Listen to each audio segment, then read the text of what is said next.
কেউ পেল না, কেউ পেল না, রূপের অন্ত, কেউ পেল না, রূপের অন্ত, কেউ পেল না, হবে কত এলা কত মেলা, রূপের অন্ত, কেউ পেল না, কত এলো আর কত গেল, রূপের অন্ত, কেউ পেল না, চারিবেদ সরদর্শন করিয়া যে যায়, বেদ সরদর্শন করিয়া যে যায়, সে যদি গো রাগ নাহি ভজে, নাহি ভজে, সে যদি গো রাগ নাহি ভজে, নাহি ভজে।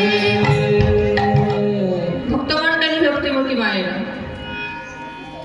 এখানে পদকর্তা কি বলছেন যে চারিবেদ সরদর্শন পড়িয়া যেই যায়। আমাদের চারটে বেদ আছে। ছোটবেলায় আমরা ধারাপাঠ বার করেছি সকলে, একে চন্দ্র, দুয়ে পক্ষ, তিনে নেত্র, চারে চতুর্বেদ। সেই চারটে বেদের কথা বলা হয়েছে। কি সেই চারটে বেদ? ঋক, সাম, যজু, অথর্ব, এই চারটে বেদ আছে। আর সরদর্শন কি কি? সরদর্শন কথার অর্থ হলো ছটা জ্ঞান। কি কি সেই সরদর্শন?